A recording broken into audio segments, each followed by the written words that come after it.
The Plymouth Barracuda, a name that evokes images of sleek fastbacks and untamed V8 power, holds a unique place in American automotive history. Overshadowed at its debut by the runaway success of the Ford Mustang and a few years later the Dodge Challenger, the Barracuda story is often overlooked. Yet behind its unassuming origins lies an important truth. It was the Barracuda, not the Mustang, that first brought the pony car formula to the streets. As the very first pony car launched just weeks before the Mustang, the Barracuda set the stage for a new era of compact performance coupes that would ignite the muscle car wars and forever change Detroit's priorities. Its journey from an innovative fastback version of the humble Valiant to the fire-breathing Hemi Cuda is one of quiet determination, bold engineering, and a legacy that continues to grow decades after its final curtain call. This is the history of the Plymouth Barracuda.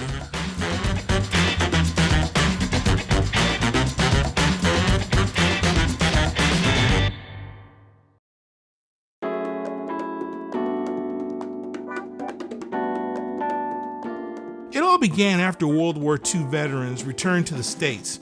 Some came back with French wines, some with harrowing war stories of victory and triumph, while yet others returned to the States with actual Triumph roadsters to drive. It was that third thing that concerned American automakers. They could see how American cars of the day seemed fat and bulbous compared to the smaller, long hood, short deck European cars, and many Americans were drawn to them. So domestic automakers began to design cars to compete. One of the first such examples was the 1953 Corvette. Chevy also introduced the Corvair in 1960 that followed Ford's Falcon. October of 1962, Ford took things up a notch and introduced an open two-seater concept car to the world amidst a ton of fanfare named Mustang. It would have most likely been a competitor to the Chevy Corvette. However, from 1961 to 1963, the Mustang received two revisions. It abandoned the tube-frame, two-seat roadster chassis and instead utilized the compact, economical Falcon platform. By switching to an already developed platform, you eliminate a lot of development time and save a ton of money in research and development.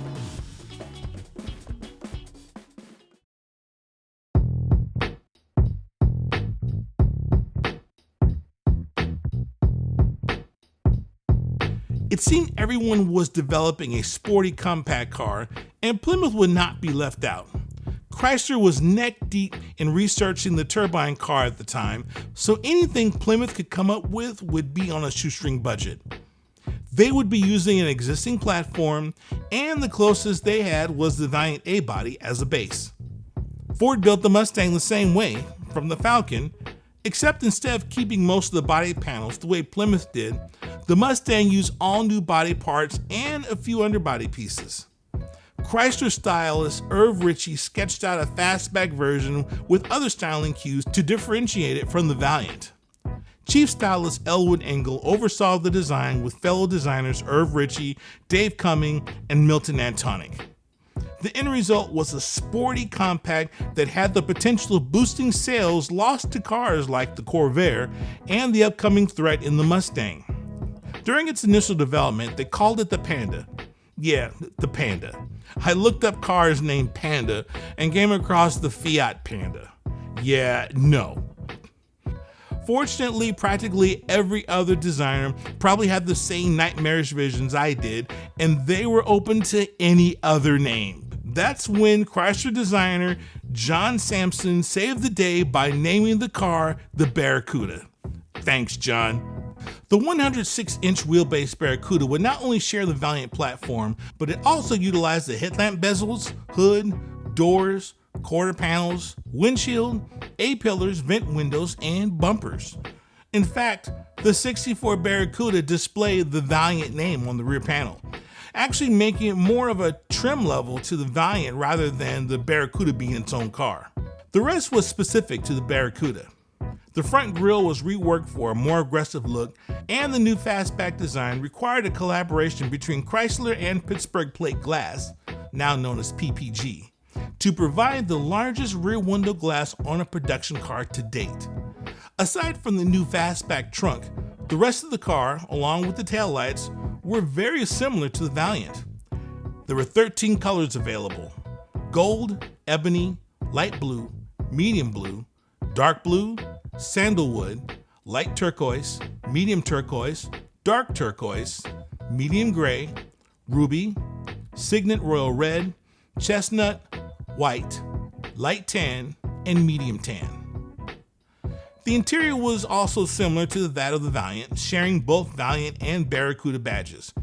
The gauges consisted of a large speedometer and 3 smaller gauges for fuel level, coolant temps, and amps. Manual cars received a standard shifter on the floor, while the automatic cars utilized a push-button shifter that sat in the dash to the left of the steering wheel. Seating arrangement featured deluxe vinyl front buckets offered in either black, red, blue, or gold. The rear seat folded down while extra long cargo could pass from the trunk through a panel that opened into the interior. The powertrain much mirrored that of the Valiant, with the 170 cubic inch slant 6 that made 101 horsepower and 150 pound-feet of torque.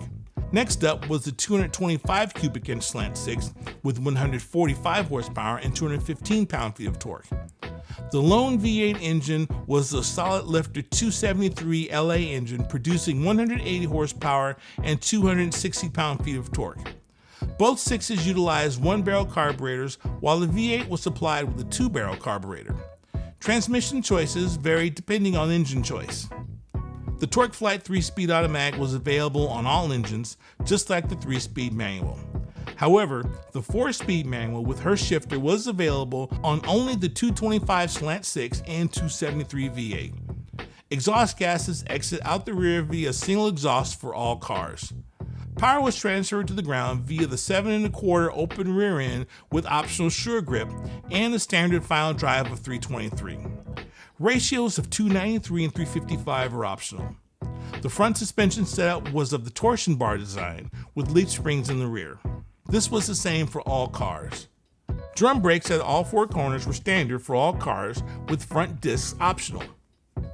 Standard wheels for all 6-cylinder cars were 13 by 4.5, while the V8 cars enjoyed a 1/2-inch wider wheel at 13 by 5. Customers had the option of going with ribbed wheel covers with simulated knockoffs, or the simulated mag wheel covers with exposed chrome-plated lug nuts.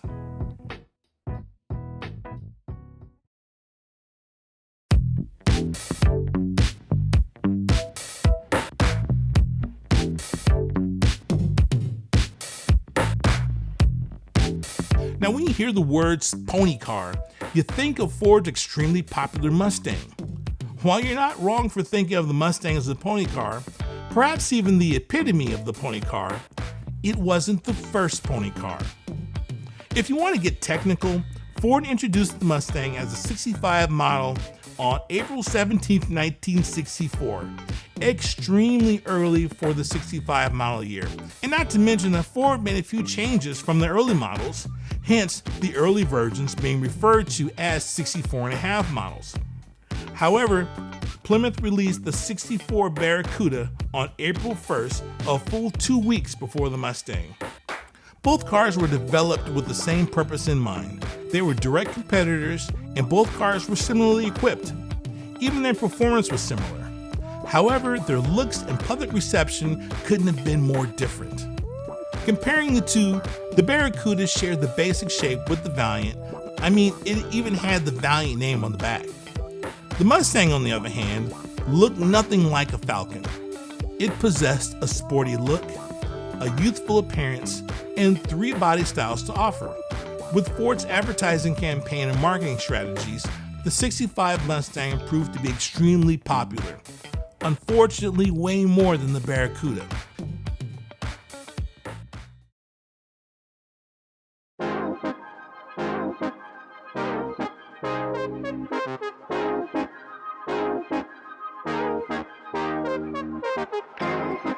For 1965, the Barracuda stayed pretty much the same, with only a few minor changes, although some early 65 models were still identical to the 64 models. For the first change, the Valiant name was dropped. making the Barracuda its own car rather than a Valiant trim level. One other badge change was the actual Barracuda script. On 64 models, the tail on the A was pretty long, to which they shortened it for the 65 model. Inside there is an optional console. The gauge cluster was updated for a better look, although the actual gauges themselves remain the same. The speedometer remained on the left, while the fuel, temperature, and alternator gauges were incorporated into a single unit to balance out the right side. The push-button shifter was discontinued and replaced with a standard floor shifter for the automatic-equipped vehicles. 11.125-inch Kelsey-Hayes disc brakes were introduced as an option. The exterior colors remained mostly the same, although there were changes. The colors were pink silver, gold, black, light blue, medium blue, light turquoise, medium turquoise, dark turquoise, Barracuda silver, ruby, ivory, medium red, white, and light tan. The interior colors remained the same. The 170 cubic inch slant 6 was dropped, leaving the 225 slant 6 as the base engine, and the 180 horsepower 273 remained in the lineup as the base V8. A new addition to the engine lineup was Plymouth's new 273 Commando engine. It's the same 273 V8 with a larger solid lifter camshaft, 10.5 to 1 compression ratio, 4-barrel intake, and Carter AFB carburetor that's good for 235 horsepower and 280 pound-feet of torque. The engine was also dressed up with a chrome air cleaner and valve covers in black crinkle finish. With the initial success of the Mustang, the top brass at Plymouth could see that Ford's pony car was literally running circles around their Barracuda in the looks and performance department. Not to mention, Ford had something else working in their favor: the Shelby GT350. Built to improve the Mustang's performance image, Shelby American had 37 GT350R models burning up the road courses of America. At the same time, street versions were available to the public that weren't too far off from the race versions. However, Plymouth also had an SCCA track burner in the family in the form of the Valiant. The Valiant, like the Mustang, was small and somewhat nimble, and interestingly enough, did very well in the SCCA road courses and rallies. One particular standout driver was Scott Harvey. An engineer for Chrysler, his nickname was Mr. Rally because if it had 4 wheels, Scott would rally it. He's raced all kinds of Chrysler vehicles, and in 1964, he was campaigning a 64 Valiant fairly successfully. That racing success really showed the potential of the A-body's ability to race and to hang with the other manufacturers. So as an additional Barracuda model for 1965, Plymouth went back to the drawing board and came up with an obviously sported up performance package that focused on road courses and rallies. The suspension featured heavy-duty torsion bars, with the addition of a front anti-sway bar and heavy-duty leaf springs. The 13-inch wheels were upgraded to 14 by 5.5 wheels and wrapped in Goodyear Blue Streak tires. The rest of the trim package, there were special emblems on the fenders, an upgraded gauge package with a tachometer, and an optional custom stripe over the hood. Under the hood was the new 273 Commando engine. While all trim levels were available with either a 3-speed manual, a Hurst-shifted 4-speed manual, or a TorqueFlite automatic, the Formula S skipped the 3-speed manual and only utilized the 4-speed manual and TorqueFlite automatic. The Formula S brought that excitement, that edge, that bite of performance the Barracuda was missing. While the 64 Barracuda sold 23,443 units, the 65 model nearly tripled those numbers with 64,596. Compared to the 65 Mustang production run of 126,538 units, it nearly doubled that of the Barracuda, even though they were released practically at the same time and ran for 1.5 model years. However, the 65 Mustang pretty much outsold everyone that year. In 1966, the Valiant was given a slight facelift, which meant that the Barracuda received the same with all new sheet metal. I mean, it wasn't a huge change from the previous year, but it was enough to give it a freshen up look. Compare the new one to the previous year, you can see a lot of the sharp lines have been smoothed out. Most of the colors remain, except red and royal red were changed to medium red and ruby, respectively. A medium gray metallic was exchanged for tan. Underneath, The car was the same as the 65 model. The interior was also given a fresh new look, complete with a 6-gauge instrument panel. The interior colors stayed with red, blue, and black, but added tan and white and citron. For the entire first generation, the Barracuda was plagued by its looks. Not that it was an ugly car, but it had a bit of an identity crisis, being that it shared so much with the less sporty Valiant. The fastback design was popular and the storage capacity was immense. However, the giant rear glass left the interior open to the sun, so on hot days the interior turned into a Dutch oven, cooking everyone inside.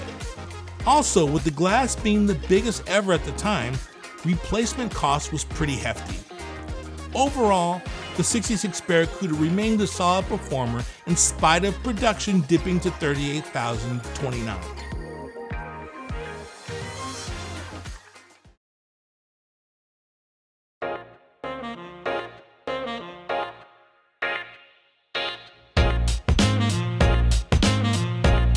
Plymouth did all they could to boost the Barracuda's image and distance it from the Valiant. The best way they could do this was on the track. One of their most notable cars out there was the Golden Commando's Goldfish. Plymouth's in-house drag racing engineers spent time drag racing in their spare time and created the Golden Commandos Club, where they tested a plethora of performance parts and packages for Chrysler. During this time, they were tasked with raising the performance profile of the Barracuda by making it into a drag car. With the 273-235 engine, the Barracuda fit right into NHRA's F-Stock class. After a few months of tuning and consistency, they won the F-Stock class at the 1965 NHRA Indy Nationals. While Goldfish was a great car, the most famous of the Barracuda drag race cars, and dare I say of all drag strip cars, was and is the Hurst Hemi Underglass. You see, back in 1965, Hurst Performance was looking to build a competitive drag racer to showcase their products. They took a 1965 Barracuda and experimented with the midship placement of a 426 Hemi V8 mounted behind the driver but ahead of the rear wheels. The end result was something a bit unexpected. They produced a car that could run the whole quarter mile with the front wheels in the air the entire time. Not ideal for competitive racing. However, George Hurst, known for his showmanship, realized that a wheel-standing Barracuda could be something to draw a crowd bigger than racing in competition. So rather than compete in a conventional series, Hurst named the car the Hurst Hemi Underglass and made it a wheel stander solely for exhibition drag racing, helping to create the wheel-standing phenomenon in the 1960s. Originally driven by Wild Bill Shrewsbury, he piloted the Hemi Underglass through 1965 and into 1966 before leaving to drive the LA Dart wheel stander. By then, the Hurst car was reskinned in all-new 1966 sheet metal and received the new driver, Bob Riggle, the man who became synonymous with the notorious wheelie car from then until now. In the SCCA, the first-generation Barracuda was a formidable competitor. As I stated earlier, the Valiant proved to be nimble on the track, and it was the same case for the Barracuda. While many never could get on board with the torsion bar suspension, it was actually a much better design than that of the early Mustang. The Mustang's front suspension was comprised of an upper and lower control arm with a spring and shock mounted on the upper arm. Geometry-wise, it was fine for normal everyday driving, but on the track, the setup was all wrong. The hard cornering changed the camber angle of the inside tire to where it was extremely negative. When Carroll Shelby built the GT350s, he helped the situation by lowering the upper control arm by 1 inch. It lowered the front end of the car while simultaneously altering the geometry to give the inside wheel more positive camber, increasing the footprint of the tire. It helped some, but overall, the Barracuda proved to handle better. Where it lacked was in the horsepower department. The 235 horsepower 273 paled in comparison to the 271 horsepower 289 high-performance equipped Mustang or a 306 horsepower GT350. Nonetheless, it didn't stop drivers like Scott Harvey and others from campaigning the Barracuda against the world.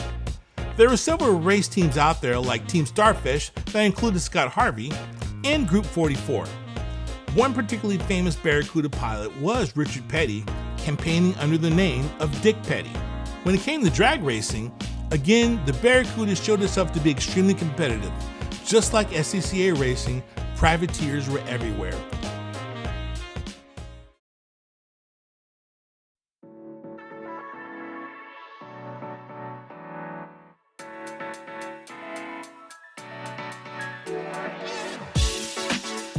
The first generation Barracuda may have never outsold the Mustang, but sales figures aren't the only measure of success. It was the first pony car. It proved Chrysler could build a compact performance machine that could handle road courses, dominate drag strips, and challenge the establishment. More importantly, it laid the foundation for everything that followed. History remembers the first generation Barracuda for arriving first, but the next generation would make sure people remembered the name. Join me next time as we explore the second generation Plymouth Barracuda, a car that finally stepped out of the Valiant shadow and became a performance icon in its own right.